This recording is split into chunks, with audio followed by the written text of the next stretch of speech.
பல்லாயிரம் வருஷங்களையும் தாண்டி பேர் போன ஊர். இந்தியாவிலேயே முதல்ல சுனாமியை பார்த்த ஊர்.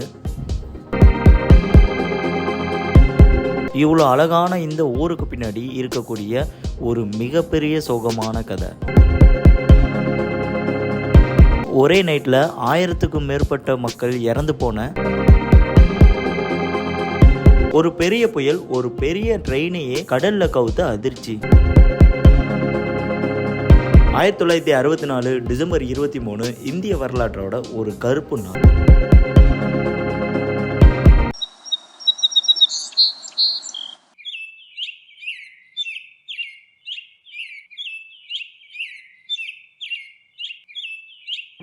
ஹாய் வியூவர், தமிழ்நாட்டிலேயே இருக்கக்கூடிய மிக முக்கியமான சுற்றுலா தலங்கள்ல ஒன்றான தனுஷ்கோடியை பற்றி தான் இன்னைக்கு நம்ம இந்த வீடியோவில் பார்க்க போகிறோம். தனுஷ்கோடி மட்டும் இல்லாமல் ராமேஸ்வரம், பாம்பன் பிரிட்ஜையும் ஃபுல்லாகவே இந்த வீடியோவில் எப்படிலாம் நம்ம டிராவல் பண்ணி எக்ஸ்ப்ளோர் பண்ண போகிறோம் அப்படின்றதையும் நான் உங்களுக்கு ஃபுல்லாக சொல்ல போகிறேன். இந்த ட்ரிப்பை நம்ம ராமேஸ்வரத்தில் ஸ்டார்ட் பண்ணி அரிசல் முனை வரைக்கும் நாங்கள் போக போகிறோம். ஃபர்ஸ்ட் நம்ம ராமேஸ்வரத்துல இருந்து ஸ்டார்ட் பண்ணோம் அப்படின்னா 12 கிலோமீட்டர் தூரத்தில் வரக்கூடிய இடம் தான் கோதண்டராமர் கோவில். வாங்க வீடியோக்குள்ளே போகலாம். இப்போ வந்து நாங்கள் கோதண்டராமர் கோயிலுக்கு வந்திருக்கோம். கொஞ்சம் வெயில் அதிகமாக இருக்கிறதால நான் கொடை பிடிச்சிருக்கேன். கோயில் தான் கோயில் என்ட்ரன்ஸ்.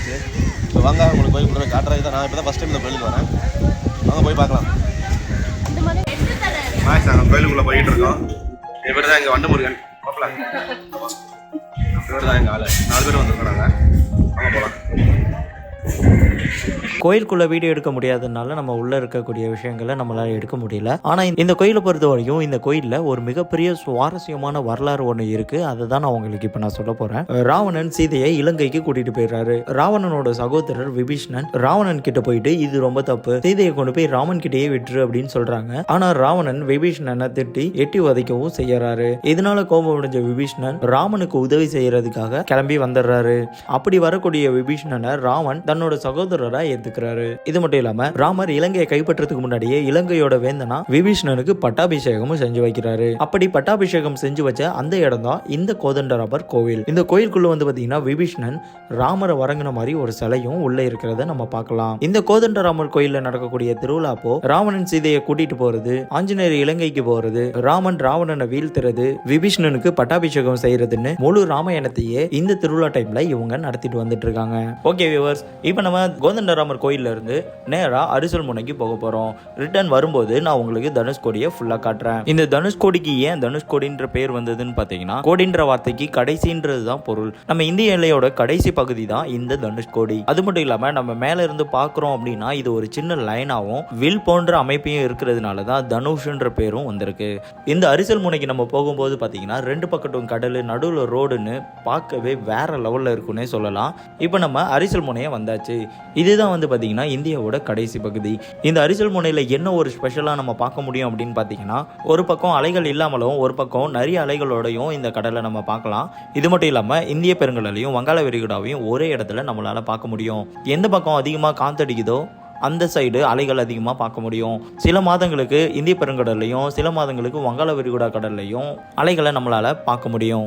இங்கே வந்து பார்த்தீங்கன்னா ஒரு பெரிய டெலஸ்கோப் மூலமாக இலங்கையோட தலைமன்னார் என்ற பகுதியை நம்மளால் இங்கேருந்து பார்க்க முடியும். இதில் பார்க்கறதுக்கு இவங்க 20 ரூபா சார்ஜ் பண்ணுறாங்க. ஆனால் நம்ம வெறுங்கண்ணில் பார்க்கும்போது அந்த இடம் நமக்கு தெரியாது.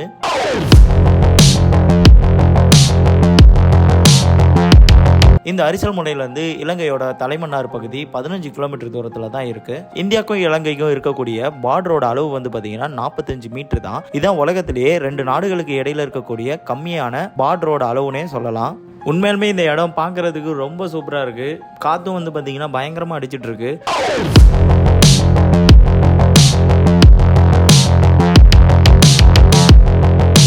இந்த கடலுமே வந்து பார்த்தீங்கன்னா ரொம்ப ப்ளூஷாக சூப்பராக இருக்குது பார்க்கவே. கண்டிப்பாக இந்த இடத்த வந்து நீங்கள் விசிட் பண்ணி பாருங்கள், வேறு லெவலில் இருக்குன்னே சொல்லலாம். இப்போ நம்ம அடுத்து தனுஷ்கோடியை தான் பார்க்க போகிறோம். இந்த தனுஷ்கோடிக்கு வந்த உடனே பார்த்தீங்கன்னா ரோட்லேயே தேவாலயன்ற போர்டு போட்டிருப்பாங்க. ஸோ நம்ம இப்போ உள்ளே போய் இங்கே இருக்கக்கூடிய சர்ச்சும் இந்த இடத்துல இருக்கக்கூடிய ஒரு மிகப்பெரிய சோகமான கதையை பற்றி தான் இந்த வீடியோவில் நம்ம பார்க்க போகிறோம். வாங்க உள்ளே போய் எப்படி இருக்குன்னு பார்ப்போம்.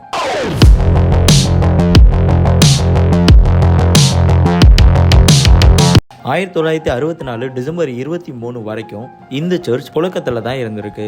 அப்போது இது எவ்வளோ அழகாக மெயின்டைன் பண்ணிட்டு வந்திருப்பாங்கன்னு பாருங்கள்.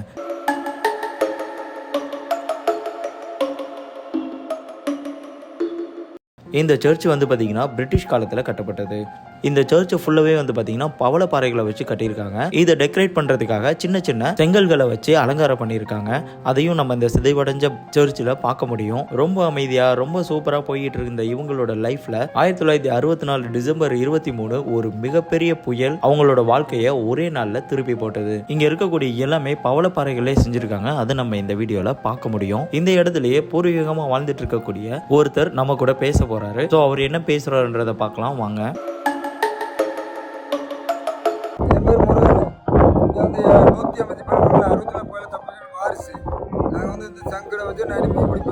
ಈ ದರ್ಶಕ ಉರುವಾಕಡೆ ಬ್ರಿಟಿಷ್ಕಾರೆ ಅವನ್ வச்சு பேர் மினி சிங்கப்பூர் மருத்துவ இருப்பாங்க.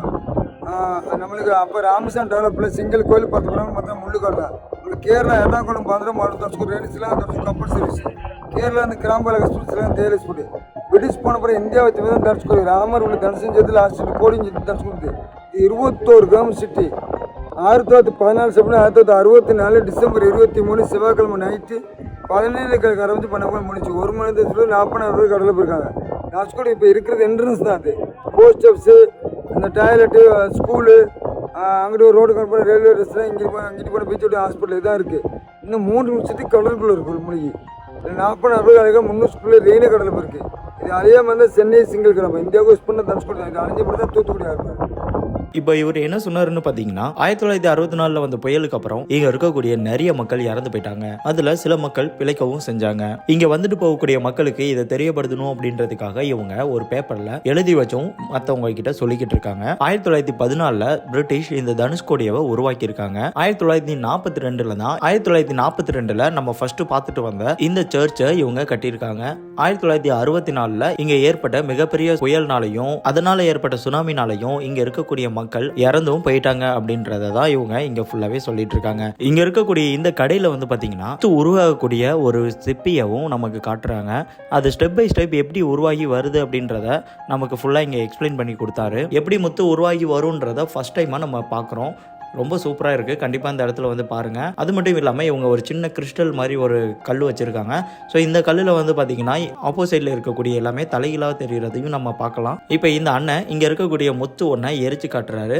ஸோ அந்த முத்து எரிச்சாலும் அதோட கலர் சேஞ்ச் ஆகலை அப்படின்றத நமக்கு எக்ஸ்பிளைன் பண்ணி காட்டிட்டு இருந்தாரு. இப்போ இங்கே வந்து பார்த்தீங்கன்னா புயலுக்கு முன்னாடி இங்கே இருக்கக்கூடிய பில்டிங்ஸை நம்ம பார்க்கலாம். இது எல்லாமே பார்த்தீங்கன்னா இங்கே இருக்கக்கூடிய பிரிட்டிஷ் தங்குறதுக்காக பெரிய பெரிய பில்டிங்ஸ் கட்டி வச்சிருக்காங்க. அது மட்டும் இல்லாமல் இவங்களுக்குன்னு தனியான ரூம், பிரைவேட் பாத்ரூம்ஸ் தனித்தனியா கட்டி வச்சிருக்காங்க. இது மட்டும் இல்லாம தூரத்துல பப்ளிக் டாய்லெட்டும் அங்க இருக்கு. அதையும் நான் உங்களுக்கு வீடியோல காட்டுறேன். இது மட்டும் இல்லாம கடல் வணிகம் செய்யக்கூடியவங்களுக்கு லைட் ஹவுஸும் பிரிட்டிஷ் டைம்ல இங்க இறந்து போன பிரிட்டிஷ் ஆபீசரோட ஒரு சமாதியும் இங்க இருக்கிறத நம்ம பார்க்கலாம். அது மட்டும் இல்லாம ஆப்போசிட்ல இருக்கக்கூடிய பில்டிங் தான் வந்து பாத்தீங்கன்னா முன்னாடி இருந்த ஸ்கூல் பில்டிங். அது பக்கத்திலே வந்து பாத்தீங்கன்னா போஸ்ட் ஆபீஸும் அது பக்கத்திலேயே இபி ஆபீஸும் இவங்க மெயின்டைன் பண்ணி வந்துட்டு இருக்காங்க. ஸோ அப்போ பார்த்துக்கோங்க, இது அப்பவே இது எவ்வளவு பெரிய வணிகம் செய்யக்கூடிய ஒரு மிகப்பெரிய சிட்டியா இருந்திருக்கும்ன்றத நம்மளால இங்க பார்க்க முடியுது. இதெல்லாம் பார்த்து முடிச்சுட்டு மதிய சாப்பாடு நாங்க இங்க இருக்கக்கூடிய ஒரு கடையில சாப்பிட்டோம். சாப்பிட்டு முடிச்சுட்டு நம்ம ஆப்போசிட்ல இருக்கக்கூடிய ரயில்வே ஸ்டேஷன்ல மிஞ்சி இருக்கக்கூடிய இடங்களையும் பார்க்க போறோம். இப்போ நீங்க பார்த்துட்டு இருக்கிறது நீராவி இன்ஜினுக்கு தேவையான தண்ணீரை ஃபில் பண்ணக்கூடிய டேங்கை தான் நம்ம இங்க பார்த்துட்டு இருக்கோம். பக்கத்துலேயே வந்து பாத்தீங்கன்னா அழகழகா சிப்பிலேயே செய்யக்கூடிய கடைகளும் இங்க இருக்கு. இப்போ அதுல இருந்து கொஞ்சம் தூரம் தள்ளி வந்தோம் அப்படின்னா ரயில்வே ஸ்டேஷனோட பிளாட்ஃபார்மை நம்ம பார்க்கலாம். இங்கே பார்த்தீங்கன்னா 2 பிளாட்ஃபார்மை நம்ம பார்க்க முடியும். அப்போவே வந்து பார்த்தீங்கன்னா ஒரு பெரிய ரயில்வே ஸ்டேஷனாக இந்த இடம் இருந்திருக்கு. நம்மளால் நினச்சி கூட பார்க்க முடியாத அளவுக்கு ஒரு மிகப்பெரிய வணிகம் இந்த இடத்துல பண்ணியிருக்காங்க. மினி சிங்கப்பூர்னு சொல்கிற அளவுக்கு வளர்ந்த ஒரு ஊர் இது. இதுக்கப்புறம் நம்ம பார்க்க போகிற இடம் தான் ரொம்ப முக்கியமான ஒரு இடம். ராமர் வழிபட்ட சிவலிங்கத்தை தான் நம்ம இன்னைக்கு பார்க்க போகிறோம். அது மட்டும் இல்லாமல் ராமர் பாலம் கட்டினதுக்கான கல்லும் இந்த இடத்துல இவங்க வச்சுருக்காங்க. அதையும் நான் இந்த வீடியோவில் உங்களுக்கு காட்டுறேன். வாங்க உள்ளே போய் அந்த கல்லை பார்ப்போம். இப்போ இந்த இடத்துல வந்து பார்த்தீங்கன்னா இதில் பார்த்தாலே உங்களுக்கு தெரியும், இந்த கல் வந்து பார்த்தீங்கன்னா தண்ணியில் முங்காமல் மிதந்துட்டே இருக்கும். இது வந்து பார்த்தீங்கன்னா பவளப்பாறைன்னு சொல்லுவாங்க. இதை நம்ம தூக்கி கூட பார்க்கலாம். ஒன்றும் அவ்வளோ வெயிட்டெல்லாம் இருக்காது இந்த கல். இது ஒரு புது எக்ஸ்பீரியன்ஸ்னே சொல்லலாம். ஏன்னா இதுக்கு முன்னாடி நம்ம இந்த மாதிரி பவளப்பாறைகளை தூக்கியோ இல்லை மிதந்தோ எங்கேயும் பார்த்தது கிடையாது. இங்கே தான் நம்ம ஃபர்ஸ்ட் டைம் பார்க்குறோம். ஸோ இப்போ இந்த தனுஷ்கோடியை பற்றி நீங்கள் ஃபுல்லாக தெரிஞ்சிருப்பீங்கன்னு நினைக்கிறேன். அதுவும் இல்லாமல் நீங்கள் இந்த தனுஷ்கோடிக்கு பாம்பன் பிரிட்ஜ் வழியாக ட்ரெயினில் வரணும்னு ஆசைப்பட்டீங்க அப்படின்னா அதுக்கான வீடியோவையும் நான் பின்னாடியே போட்டிருக்கேன். ஸோ ஸ்கிப் பண்ணாமல் ஃபுல்லாக பாருங்கள். அப்போ தான் அந்த ட்ரெயின் எப்படி புக் பண்ணுறது, அந்த ட்ரெயின் ட்ராவல் எப்படி இருக்குன்றதை நம்ம எக்ஸ்ப்ளோர் பண்ணி உங்களுக்கு நான் காட்ட போகிறேன்.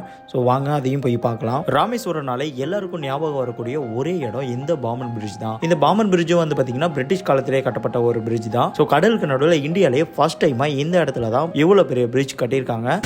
நாங்கள் பாம்பன் பிரிட்ஜ் மேலே நின்றுட்டு இருக்கோம். இதான் கரெக்டாக அந்த போட்டுக்கு போகும்போது இந்த ரயில்வே ட்ராக்கை ஓப்பன் பண்ணுவாங்க, அந்த இடத்துல நிற்கிறோம் கரெக்டாக.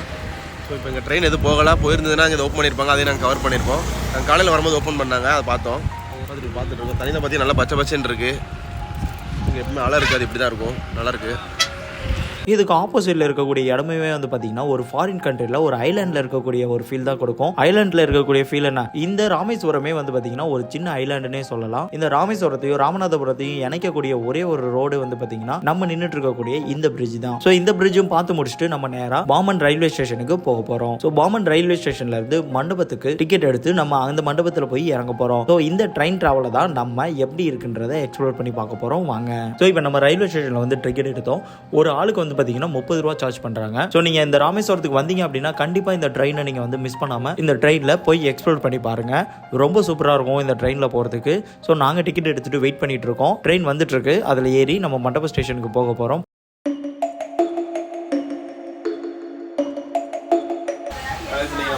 பாம்பன் பிரிட்ஜில் எக்ஸ்ப்ளோர் பண்ண போகிறோம். ஃபஸ்ட் டைம் ட்ரெயினில் போய் எக்ஸ்ப்ளோர் பண்ண போகிறோம்.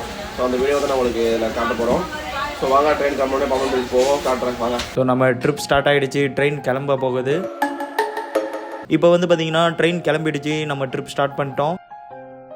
ரொம்ப எக்ஸைட்மெண்ட்டாக இருக்குது இந்த பாம்பன் பிரிட்ஜில் ட்ரெயின் போகிறத நம்ம பார்க்குறதுக்கு. நம்ம போக போகிறோம். இதான் பாம்பனோட ஸ்டார்டிங்கு. ஸோ அதான் ட்ரெயின் அப்படி போக போகுது. ஸோ அதுதான் கரெக்டாக கிராஸ் பண்ணுறோம்.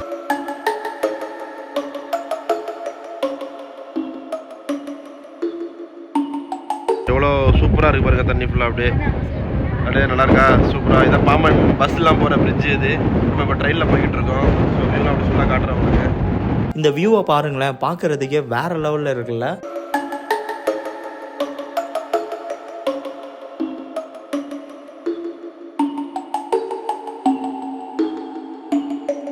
பிரிட்ஜில் போய்கிட்டு இருக்கோம். ஸோ இதுதான் பாம்பன் பிரிட்ஜு, சூப்பராக இருக்குது, நல்லா போயிட்டு இருக்கோம்.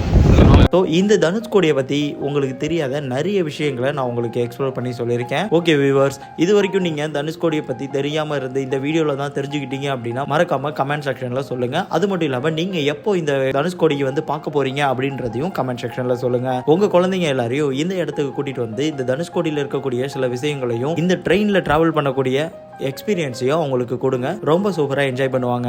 இந்த மாதிரி நிறைய தகவல்களை தெரிஞ்சுக்கணும் அப்படின்னா மறக்காமல் நம்ம சேனலை ஃபாலோ பண்ணி வச்சுக்கோங்க. பாய்.